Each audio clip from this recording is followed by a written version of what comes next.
All right, so today we're going to talk about the classical period. Now, the classical period is something that we need to study because it does actually make its way into modern music. The classical era, if it wasn't for the classical era and the constructs that were broken music theory wise by people like Haydn, Joseph Haydn, and Wolfgang Amadeus Mozart, and then eventually the bridge between the classical period and the romantic period being Beethoven, we would never have the music theory concepts that we do in music theater, such as Cats, the musical Cats, The Wiz as another one, Hamilton as another one. We wouldn't have those different ideas. So the things you need to know, this is the unit of study that we are going to be going over in these virtual lessons. One is going to be just an introduction, history. Then we're going to look at the Viennese school. The Viennese school is not an actual school. It is the way that we kind of categorize these by music historians based, how we categorize these composers and how their typical stylistic trends. And there'll be different things that we can do as a part of that. And then we're going to look at the piano music, the chamber music, and then how that changes, how the construct of the concerto, the symphony, and then eventually the classic opera explode into different things. Like they just shatter the mold. By the time we get to the end of the classical era, it just completely shatters. So let's talk about the introduction to the classical period. What should you know? Well, what are the dates of the classical period, which will be done in a assignment that we will have later on? What people become important during the classical period? And what two major historical events took place during this time? And you need to list their dates. Now, we cannot forget that during the classical period, we do have historical events that are not related to music specifically and exclusively, but we have moments that will definitely impact the musical landscape. For example, we know through discussions in class, if you are in the seventh grade general or eighth grade general music, we do know that there is specifically societal events. For example, in the history of hip hop, the societal events that set up hip hop being that there were certain key elements with policy changes and policy implementation within the Bronx and New York State as a whole that really made the Bronx very poor, and combine that with the society and the viewpoint of disco music at the time, we see that there is a clear response to the quote good times of the disco era to look at Africa Bambaataa, his early works, Grandmaster Flash, and DJ Kool Herc, those three godfathers of hip hop. DJ Grandmaster Flash does an excellent job with his song "The Message," depicting what it was like in the Bronx.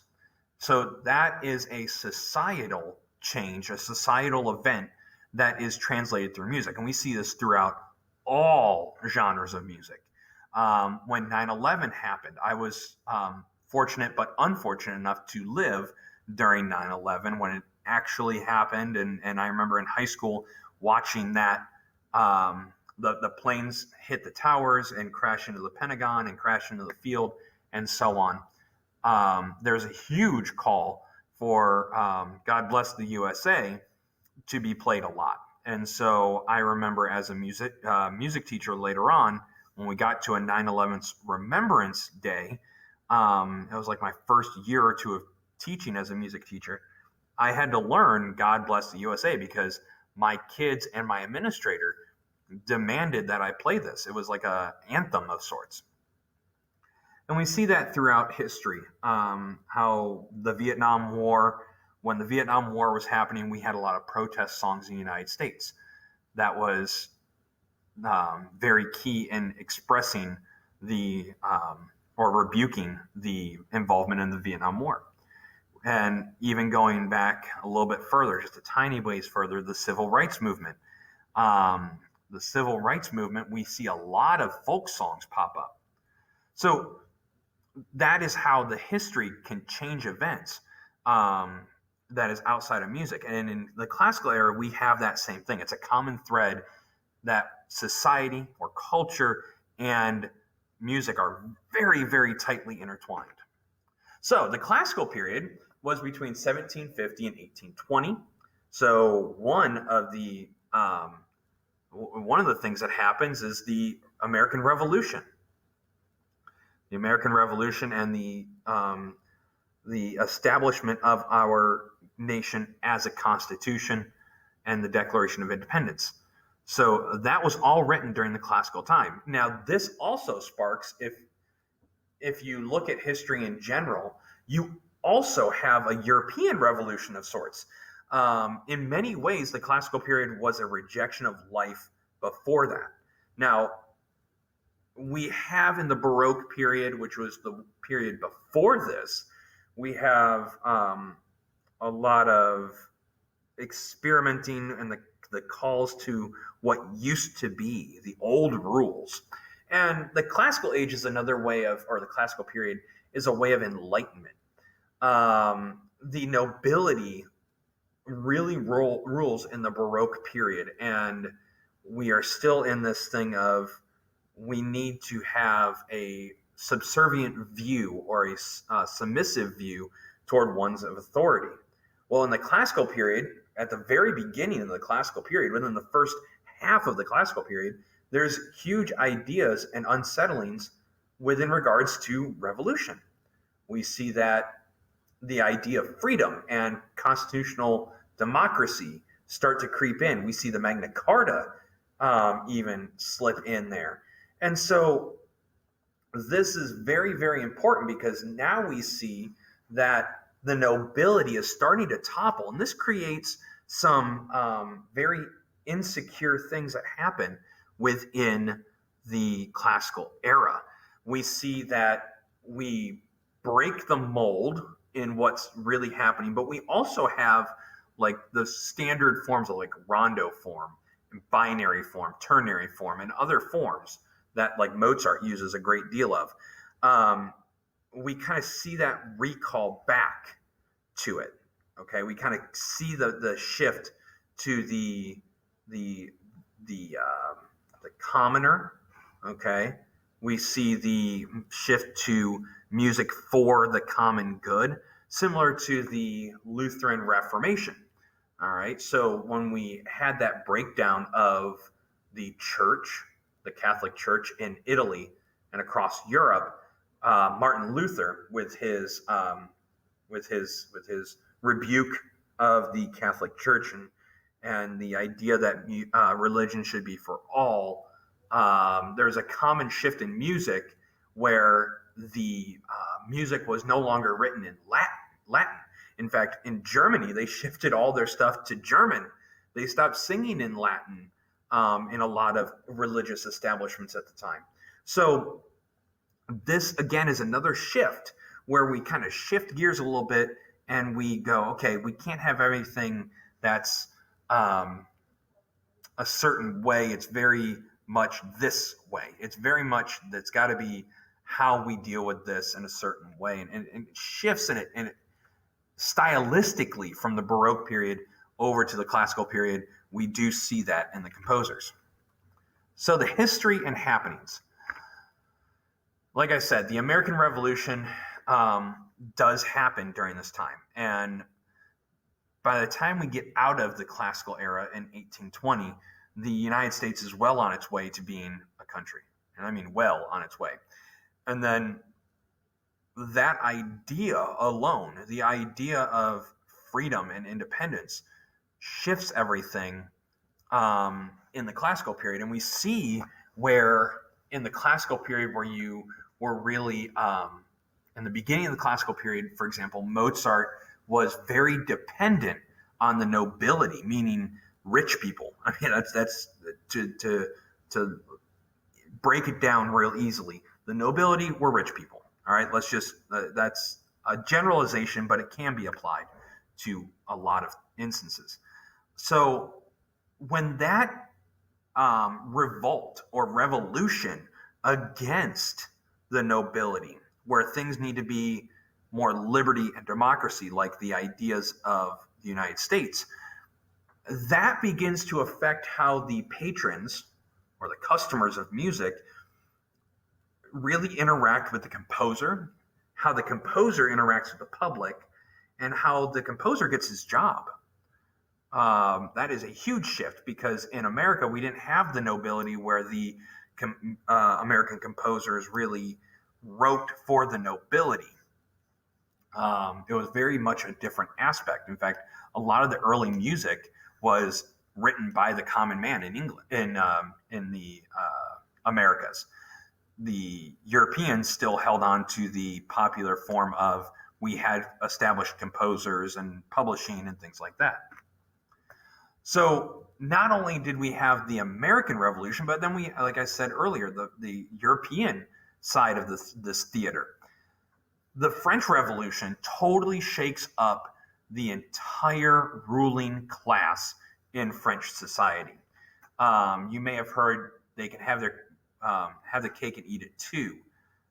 That is a famous saying by a aristocrat that eventually was beheaded. And so we start to see this revolution switch over. And at that point, it's later led by Napoleon, who then conquers a ton of Europe. And you actually see that impact Beethoven directly when he writes his Third Symphony in roughly the early 1800s. So this idea, this social reform, also leads everyone to not only does it impact the music market in the way of it's hard when there's a revolt to get a job, but it's also changing how the musicians are no longer in court necessarily, quote, in court, or those societal or parties, if you will, but they're now starting to get commissioned works instead of having by multiple people, instead of having one person that they write for. So instead of as a direct employee like I am in my position, I teach for a district, they now start to become like an independent contractor where whoever comes to them will they'll be given a job if they accept it, and they'll do the job. So what is classical? Because we say classic rock or classical music. Well, classical music is very different than classical period. When someone refers to classical music, they're talking specifically about the years 1750 to 1820. All right. They may be referring to any kind of art or concert music, regardless of historical period. So the classical period in music, it's named from the movement and the architecture of that time. Okay. So when we talk about the classical period, you'll start to see the symmetry and the hard forms like rondo form. There's a symmetry involved in rondo form, and there was a symmetry, so to speak, in the phrasal structures of early Mozart symphonies even. When we look at the first 15 symphonies, now you say, symphonies, whoa, that he wrote over 15 symphonies? Yes, he did. However, the form for the symphony was very small. A symphony was not like how Beethoven's Fifth Symphony or Beethoven's Ninth Symphony, where it is a huge piece of music.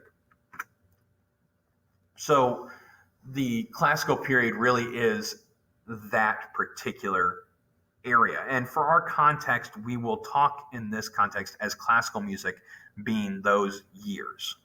Now, the composers. So there are still many, many, many composers that occurred in the classical period. There's Buxtehude, which kind of sees the end of his career in the classical period.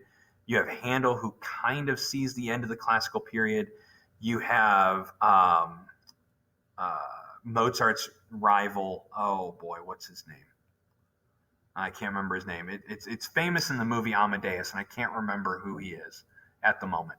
But you have all these other significant players that happen in the classical period, but the three giants are Franz Joseph Haydn, Wolfgang Amadeus Mozart, and Ludwig van Beethoven. Now, the two that stand out the most are probably to you are Wolfgang Amadeus Mozart and Ludwig van Beethoven. In your studies, even as an elementary music student, you may have heard Mozart being the child prodigy, and we will go into extent there. And then Ludwig van Beethoven in his deafness and his immortal beloved mystery that had really puzzled a lot of people. And the reason why they're big is because they are all around this area of Vienna, Austria. Now, Beethoven's birthplace was, what is it? Salzburg. Not the steak, but Salzburg. And that is different than Vienna, Austria. But Vienna, Austria was the cultural center at the time for music. That's where if you wanted to be a musician, you went there. It's similar to where if you wanted to be a movie star, you, in a very cliche way, go to Hollywood. Or if you want to go to music and be on Broadway, you go to New York. And this became known as the Viennese school, or the Viennese music, or the Viennese school of thought in regards to music. Typically, music historians recall it as the Viennese school. So the composer Haydn, let's dive into the specifics about Haydn, and you're going to have some listening activities in regards to Haydn. So what do you need to know about his birth and death years? Where was he born? Who taught him how to compose? What is a patron? Who was Haydn's patron? What is a Kapellmeister? And so on and so forth. So a Kapellmeister is very important. We need to know that. Patron is a customer, and we'll get to that whole idea. And we are going to talk about specifically his two compositions, where you're going to share your thoughts of the string quartet, which is the joke. And the reason why it's called the joke is because of specifically the stylistic and compositional implications of Haydn. And then the creation, the final chorus. So Joseph Haydn was 1732 to 1809, so he lived before the classical era was involved, but he saw his prime during the beginning of the classical era. He was born in Rohau, Austria, and that is near Vienna, as you see a modern map. It is on the eastern side of Austria, and it's very close to what would be called the Czech Republic to the north. And so he kind of lived in that little area, and it was a very short ride from Vienna to Rohau. So his patron was actually Prince Esterhazy of Austria, and he served as Kapellmeister, which Kapellmeister translates from German as music making. He was in charge of the director, Kapellmeister. He was like the music director. So he was in charge of making sure all of the entertainment at the court sessions was in play, and he would frequently write for those. And his compositions were really the symphony, the concerto, the sonata, the string quartet, the mass, the oratorio, and opera. He did do other styles, but those ones that I listed in here on the slide are the common ones. So at this time, what I need you to do is I need you to go to the Canvas site and listen to just a little introductory video about him. And then we will come back to this video in part 2, and we'll talk specifically about his style and get really specific on things.